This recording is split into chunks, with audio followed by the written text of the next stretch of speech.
Well, it's Tuesday, which means we're joined by one of Greenwood. The floor is on, and today we have a neurosurgeon, Dr. Craig Clark, with us. Good morning, Dr. Clark. Now, you're definitely the smartest guy in the room here today, no question. But this month is National Traumatic Brain Injury Month, and obviously we hear a lot about concussions and everything else with a lot of the football stuff that happens during this month. Can you tell us, we hear that they're bad. How serious do concussions get? Well, basically, traumatic brain injury is really one of two types. You can have a closed head injury that's simply due to a concussive impact on the skull, or you can have a penetrating injury where the skull is actually penetrated and some object enters the tissues of the brain. But in terms of traumatic brain injury, it's usually defined as being either mild or severe based on the duration of loss of consciousness. So if someone is confused or they have loss of consciousness that's less than 30 minutes, then that is deemed a mild traumatic brain injury. Wow. If they have loss of consciousness then greater than 30 minutes, or if they have what's called post-traumatic amnesia greater than 24 hours, wow, that's then deemed a severe traumatic brain injury.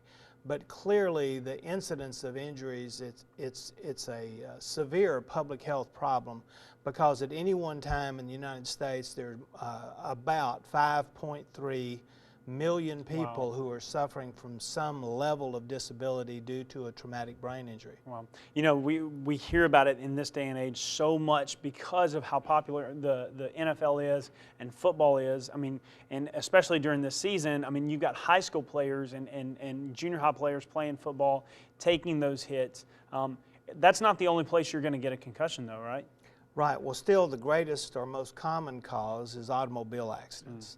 And but of course football's not the only sport. You still see traumatic brain injuries in soccer, riding bicycles, skateboarding, any number of activities where you can have a direct impact injury on the skull. Now, if somebody, I'm not a doctor, I would know, but when you're diagnosing a concussion, I mean, is it easy to miss? I mean, is some of these kids that are coming back home from whether skateboarding or playing, is that something that parents might miss, or are there signs that they need to look for?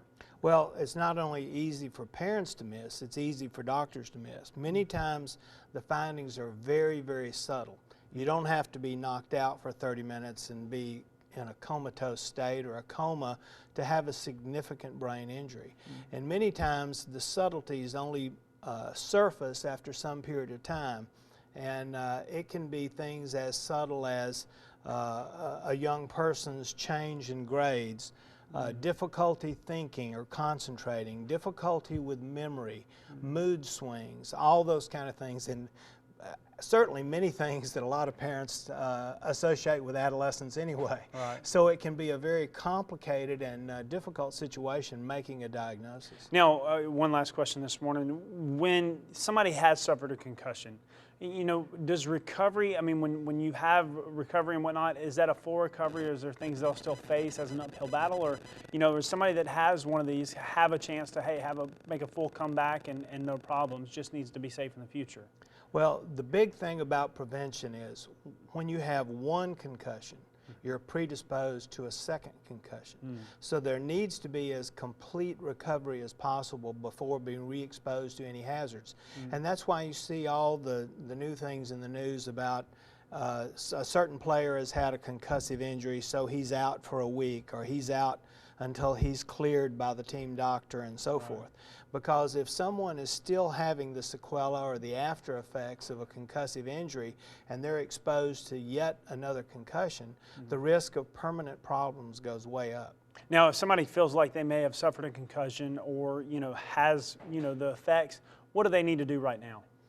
Well, it depends on how far out they are from the injury itself that happened. If it's been some period of time and the deficits are very subtle, it may actually take formal psychological testing to identify those kinds of deficits. It may not be anything that's visible clinically. And many times with traumatic brain injury, you'll have completely normal CT scans, MRI scans, all the scans of the brain will look fine. And everything will be more of a behavioral type thing. So many times Watch out for those little things. It's the small things that count. Fantastic. Well, thank you so much for being here. If you'd like more information, you can always find them at Greenwood LaFleur's Hospital. Stay with us. We have more coming up on Good Morning Mississippi.